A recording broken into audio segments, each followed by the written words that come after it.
You alright? It's got air in it. Alright, so originally I was hand-me-down with this air compressor. They said it didn't work and I just put a new fitting on it and I was able to get it running.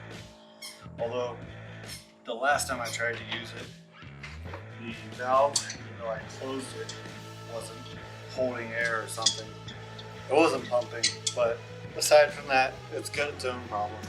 One, it was cheap when it bought, so it takes forever to fill up. It's loud and it doesn't hold a whole lot of air in the first place. So I had made the decision that I was going to do an initial upgrade, and today is the day I upgraded. I found this compressor at Home Depot that came with the tool I wanted, the bread nailer.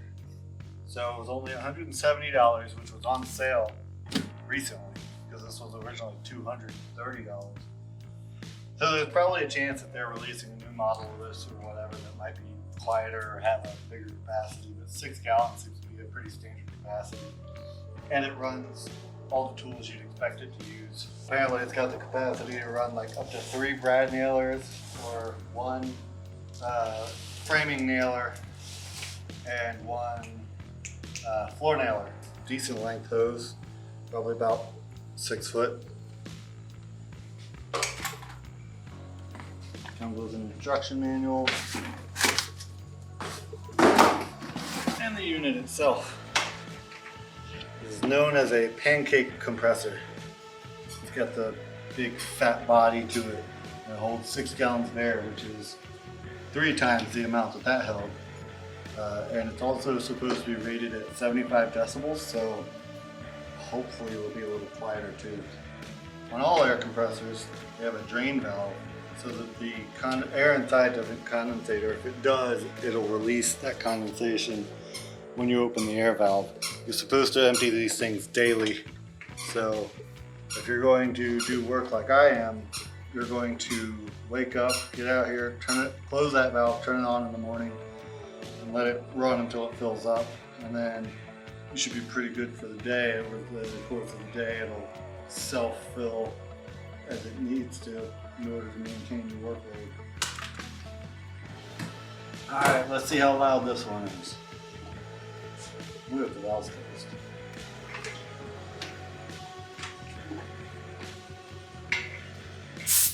Woo! It's got air in it.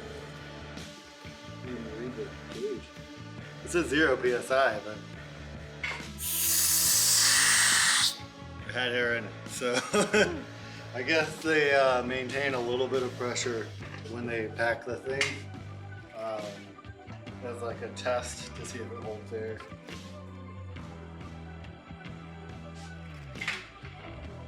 So I'm gonna turn this on and regulate the pressure to 90 psi for my tools.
fills up to 170 psi or so.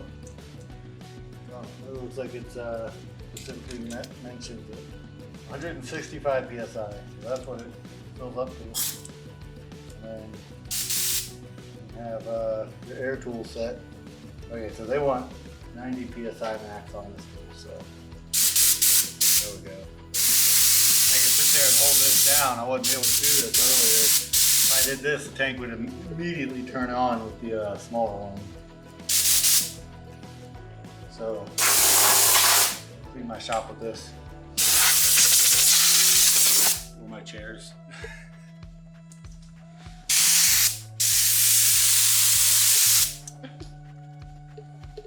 And I've already lost about 15-20 psi.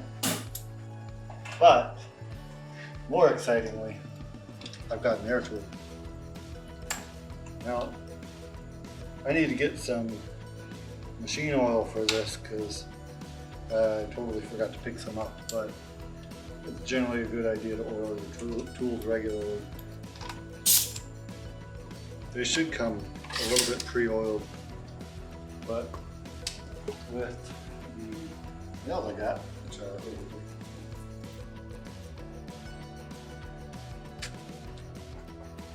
I specifically bought 1-inch 18 gauge nails. This thing should support that. It can support up to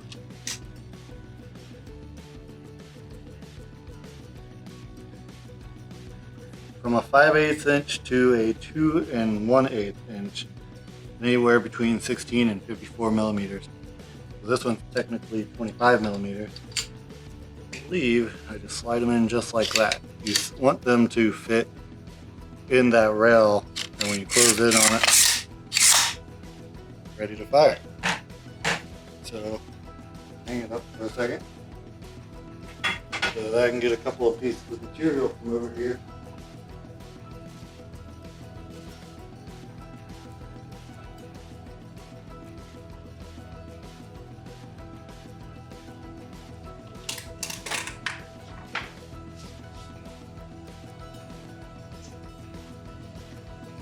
Eye protection and 2 pieces of material. The 1-inch nails should poke all the way through.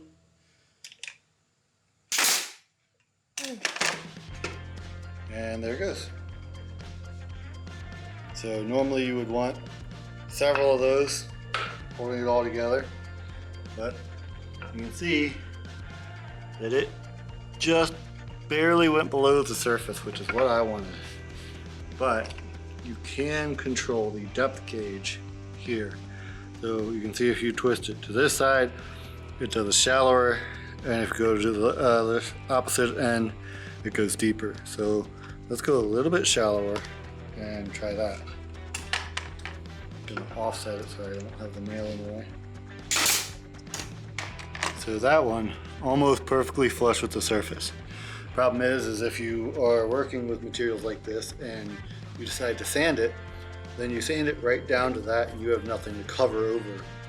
So realistically, you'd want it to go deeper like this one did, where it doesn't go all the way through the material.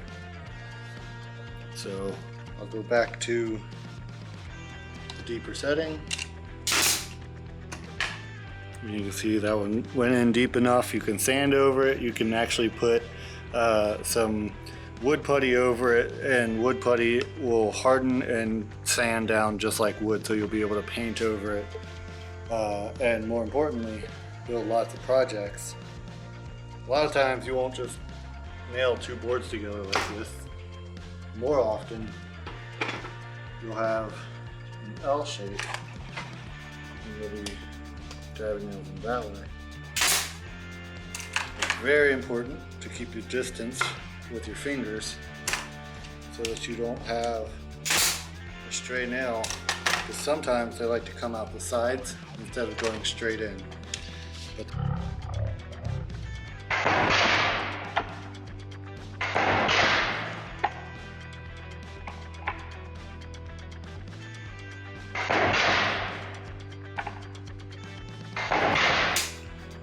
do that, and then now you got a pretty sturdy piece. A lot of times people will just line up some wood glue, put a couple of these nails in, and consider that being a strong joint because it's going to hold together while the wood glue dries. So now I can build stuff a lot faster than with just screws and wood glue. For those who are in a bigger hurry, you have a setting that you can just turn this knob on. Now, the knob doesn't turn freely, you gotta pull on it. But it's an automatic mode, so you can shoot like that. And you'll be able to get larger projects done. In that time, I barely used hardly any nails. I bought a rather large box of them. So I'll be able to build quite a few projects with this small box. Well, small, large, I guess it depends on how many nails you're using. That box only cost me, what, $8? $12, something like that. But enough nails on the side of this thing and it's gonna be significantly harder to pull apart. Not that it is impossible, but if you would glue this thing, it'll make it one solid piece, which means that all the projects I want to build will be easier. I can use a combination of this, screws, and wood glue. And I can make projects that are so strong, even from pallet wood, that you can do jumping jacks on it and it'll hold up. So I'm super excited about this tool and can't wait to build more things with it. Got a pencil sharpener in it? It does! Look at that pencil sharpener in there. Look at that.